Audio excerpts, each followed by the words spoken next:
copyright disclaimer under Section 107 of the Copyright Act 1976 allowance is made for fair use for purposes such as criticisms, comments. Fair use is a use permitted by copyright statute that might otherwise be infringing. Dragon Ball, Dragon Ball Z, Dragon Ball Super, Dragon Ball GT, Dragon Ball Kai, Dragon Ball Xenoverse, Dragon Ball Online, and all other character names, logos, and distinctive likeness thereof are trademarks of Akira Toriyama, Toei Animation, Bird Studio, Shueisha, Funimation, Viz Media, Group AB, Glenat, Namco Bandai, Atari, and other respective license holders unmentioned.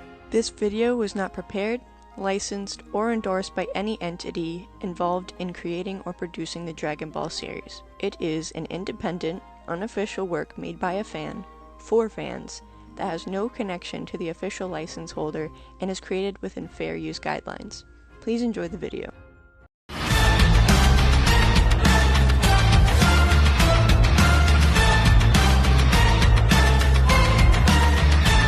How's it going, everybody? Welcome back to the channel. Today, we're finally going to be concluding the very first story I ever did on this channel. That being, What If Tarble Stayed on Earth? As of this video, it has been over a year since that video came out, and while it's not what launched my channel into what it is today, it's still very special to me, since it's the first independent Dragon Ball What If I ever worked on. I know it's easily not my best work, but I'm still proud of it nonetheless. Anyways, after well over a year, it's finally time to finish off this scenario with the Moro arc. I'm pretty sure most of you don't even remember this story, so make sure to click the link up above to go and check out the previous part so you don't miss out.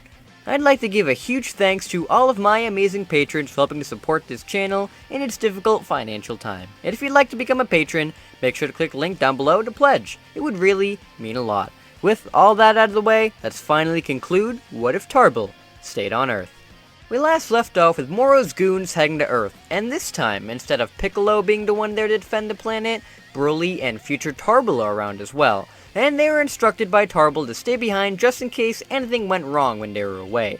The two wouldn't really do much with the Mark Ready gang, as Piccolo would still take them out, and then they would be questioned. The gang lie of course about their origins, and future Tarble says he doesn't believe them at all. He's met multiple space pirates like these guys in his day, and with these guys showing up conveniently after there's trouble in space seems more than a coincidence. The gang glares daggers at future Tarble, and attempts to escape yet again until they get knocked out for real by Piccolo and brought up to the lookout. Everything else with Jocko arriving and their interrogation played out as normal, right up until 7-3 and the others arrive to deal with the Z-Fighters.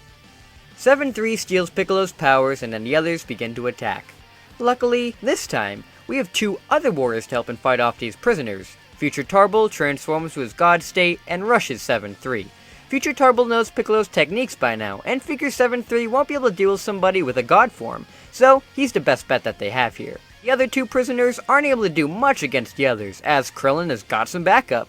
Broly can easily deal with the big panda dude, and Piccolo has dealt with smaller fry before, would be able to easily take these two out. With no more backup on 7-3's side, he's all alone to fight off the rest of the Z-Fighters. Future Tarble deals pretty heavy damage to 7-3, and while he can't go Super Saiyan Blue, God is more than enough for 7-3. Much earlier than before, 7-3 has to activate the Moro powers he has. While Future Tarble and the others are beating on 7-3, they begin to feel really strange. Future Tarble reverts back into his Super Saiyan form and is knocked away by 7-3. The others begin to feel heavy fatigue and all collapse to the ground. All except one. Broly is still standing. He is still having his energy be drained, but he has so much energy and it keeps rising at such a huge rate that 7-3's energy absorption can't keep up with it. 7-3 tries to fight Broly off, but Broly is getting very intimidated by his energy dropping and rising continuously that it drives him to transform into a Sakari form. With this new power, 7-3 doesn't really stand any chance now and is demolished by Broly. That's right, Broly just up and killed 7-3 really quick. With 7-3 off of the battlefield, the other Z-Fighters stand back up, feeling a lot better now that their energy isn't being drained anymore. Future Tarble is able to calm Broly into not killing them either, having him revert back to base peacefully. With the threat of Moro's goons pretty much taken care of, Jocko returns the others to Galactic Prison, and informs Mirrors about how the new recruits on Earth, specifically one of them, was able to hold off Moro's energy absorption. This one isn't going to go to sleep constantly either, so he might be much more useful than Majin Buu. Mears thanks Jocko for the information, and continues to train Goku in unlocking Ultra Instinct yet again. Mears warns Goku that with these convicts killed off on Earth, Moro might be heading there as they speak, so they might want to train harder and faster before that happens. That way he can have a chance at saving his friends. Goku tells Mears that that's not a problem, and the two continue to go at it. Meanwhile, with Vegeta and Tarble, they are on Yardrat learning the art of spirit control. Vegeta has decided, like in canon, to go after Force Spirit Fission, since that's the move that is going to do the best in slowing Moro down. Tarble has decided against that. He's decided to go after all the other moves that Spirit Control has to offer. Force Spirit Fission would be very useful, but it takes a long time to learn, and time isn't something that they have much of. There are a lot of other useful moves the Yardrats have, so why not try his best to exploit those? That way they can have double the fighting power over Moro. While Vegeta is off doing his Spirit Fission thing, the first thing Tarble decides to work on is healing. They can't always rely on a Namekian anymore to heal them just in case there isn't any around, so he wants to take it in himself to be able to heal everybody just in case. He's also a Super Saiyan Blue tier fighter, so his healing might be much stronger than even Dende's, who happens to be the best healer in the universe. Healing takes quite a bit of time, and since this is a technique really advanced, he's gonna have a hard time learning it right away, and has to hope for the best he can get it done in time. Time is going to be a little tricky though. You see, Moro is now infuriated that 7-3 has been destroyed. That was his trump card in case anything went wrong, especially since there's one Saiyan who seems to be immune to his absorption. He needs to find a workaround for that, and needs to be prepared to end these guys and take all the energy that he needs. In 10 days, he will make his way to the planet and end it. The Galactic Patrol informs the others that Moro's ship will make it to the planet in just about 10 days, so they better do all they can in training for now. Broly seems to be the best candidate to fight Moro, as his power rises so much during battle that it may counteract the absorption of the real Moro, though that won't be any good if Moro is stronger than him and finishes him off before his power can grow anymore.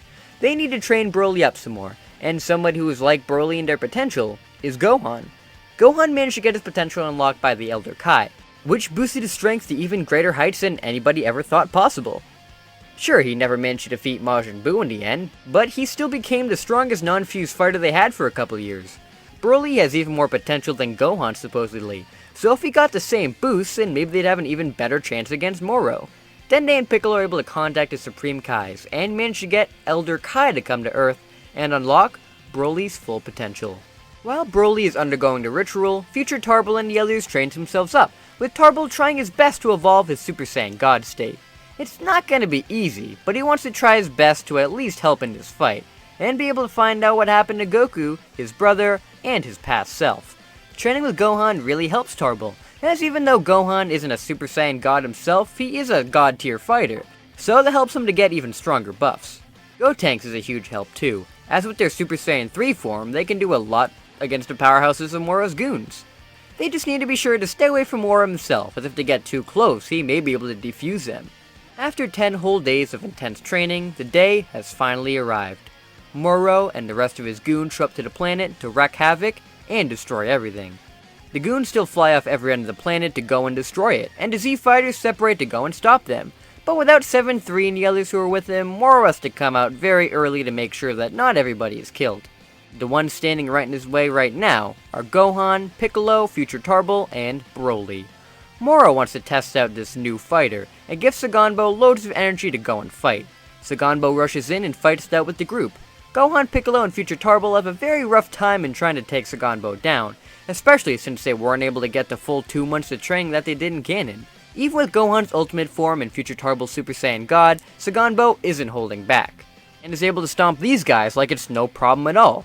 Broly, on the other hand, isn't putting his all into this. The others rush in and get damaged pretty bad, but when Saganbo goes after Broly, the complete opposite is happening. Broly's able to block all of his attacks without moving back, and counter hard shots to make Saganbo spits up loads of blood. Moro still isn't done with this test, and sends more energy Saganbo's way to beef him up some more. Broly continues to not really have any issues, but notices that Saganbo is becoming more and more like a wild animal, and is reminded of Ba, which makes him feel really terrible. Gohan yells at Moro to stop it, as if he keeps giving Saganbo energy, he's going to kill him. And Moro doesn't listen, and he keeps giving him energy. Eventually, Saganbo's body can't handle it anymore, and he gives out, collapsing, dead. Broly looks down and is infuriated. Why do people insist on hurting the wild animals, his friends? he's sick of people like Moro, and powers up into his mystic form, rushing him right away. Broly and Moro fight it out, with both of them not holding anything back and striking each other with all that they've got. Moro isn't taking any of Broly's energy yet either, as he wants to wait and see if he'll get tired out all on his own.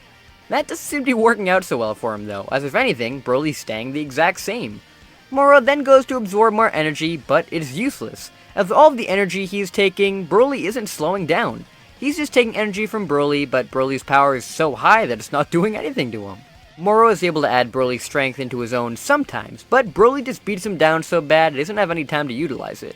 It eventually gets to the point where Moro is beaten down to a bloody pulp. He looks around to see that all of his goons have been apprehended, and he's the only one left.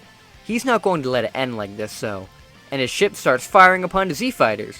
They all look up to dodge a blast and destroy the ship, and Moro uses this distraction to return to his other ship and grab something there. Broly manages to destroy the ship firing upon them, and goes to go after Moro, but a gigantic energy blast comes and pushes him away. Broly is actually really hurt by that, and looks up to see Moro 7-3. Even though the original 7-3 was destroyed, Moro tracked down the creator of the android and managed to steal another one. That way he could still use these powers as a last resort. Moro 7-3 teleports behind Broly, grabbing his neck and taking all of his power for himself. Broly goes to smack Moro off of him, but Moro blocks his attack and wails on Broly. Broly is instantly put on the back foot, with Moro using all he's got to totally demolish him. The other Z-Fighters come in to help, but are all smacked away and knocked out in one blow. Broly is the only one left conscious, and still can't do anything. Even with all this power he's obtained, Moro is able to take it for himself, and now he's going to die. Not if a final flash has anything to say about it though. Vegeta was able to instant transmission to Earth with Tarble, and both of them aren't going to let Broly die. They may not have been able to fully complete their training, but they're able to do enough that they can at least come here and help. Moro is surprised to see these two again, as he could have sworn that they died on Namek, but is happy to see them again, as this means a bigger meal. Broly quickly tells the two not to let him touch his neck, and he collapses. Vegeta and Tarble back off and decide to work together on this one again. They never managed to fully complete their training, and each only managed to barely learn one technique. But if they can get even stronger, then they should be able to defeat Moro, or at least hold him back. The two whip out their Potara earrings and put them on to once again fuse into Vegetarble. Moro 7-3 looks on in shock. What kind of transformation is this? Its power is intense. Vegetarble powers up into his blue evolution state, and battles it out with Moro 7-3. Moro 7-3 is frightened by how sly this fusion is, and how they're able to fight out with him like it's nothing. Even though he thought that Broly was the best of them, he tries to absorb their power, and the fusion moves so fast that they're not able to get caught in it. When Vegetarble is hit with some energy absorption, they use Tarble's new healing powers that have been amplified by the fusion, and regain that strength easily. Each strike they land on Moro is enough to hurt him in more ways than one. Vegetarble still has 4 Spirit Fission, and each blow that is landed on Moro takes more and more of his energy out of him. Even with the fusion amplifying the technique, Vegeta still never mastered it here, so they're not able to use it to its fullest, and only take out some fragments of energy at a time. This Moro 7-3 also has a different 7-3 inside of him, a 7-3 who wasn't able to absorb everybody's powers, meaning he stands less of a chance than the original did. The only powers he managed to copy were Broly's, and while this is a lot of power, it's also something that Vegetarble is used to. The two of them have trained with Broly a lot since he came to Earth, and are used to his fighting style and techniques. Since Moro technically only has one of their friends' powers, they're able to have an easier time adapting to that, instead of adapting to a whole lot of their friends' fighting styles. After multiple blows and multiple insults, Moro 7-3 has had the 7-3 ripped right out of him, and then the fusion grabs Moro to take the rest of the energy he's absorbed and return it to the people he stole it from in the first place. Moro is totally drained of all of his power, and Vegetarble laughs at him, telling him he was supposed to be executed years ago, but nobody ever had the power to kill him, which is such a joke. He never truly had any power to begin with, since all he did was steal it from everybody else. Now he's going to see what true power really is. Vegetarble prepares a gigantic final flash, and uses it to erase Moro off of this planet. With Moro defeated, Vegetarble goes over to the others and heals them all back up to full levels, and explains to them what had happened and how Moro is no more. The Z-Fighters all begin to celebrate, when Goku transmissions to Earth, ready for a good fight and ready to defeat Moro. Vegetarble tells him that he was a little late to the party, Maybe he shouldn't have relied too much on Ultra Instinct and actually finished up his training on Yardrat. Goku sighs that he wasn't able to get a good fight in, but Vegetarble says that he'll spar them sometime, as he was stronger than Moro anyways. Eventually, Vegetarble defuses and the day is saved. The remaining galactic prisoners all return to prison, and Mears never had to die in this scenario, meaning he still has his angelic abilities. The new 7-3 isn't taken into Galactic Patrol prison, since this one never actually did anything wrong. In fact, it was never even activated, just experimented on by Moro to allow him to absorb him. Maybe there's a chance that the people of Earth can fix this one. Without a 7-3 around for Granola to look for, his arc may happen later than usual, if it happens at all. I don't want to start that arc yet, since it's nowhere near finished, and I want to cover it once it seems to be nearing completion. Meaning that this is the end for this series. For now. Thank you all so much for sticking around and watching my first ever What If series on this channel, as it was a blast to work on all the way, and I hope I was able to end it in a satisfying way for now. Thank you all so much for joining Tarble on his journey on Earth, and I hope you guys get to see more of him in the future. Thank you all so much for watching, and until we meet again, see you later!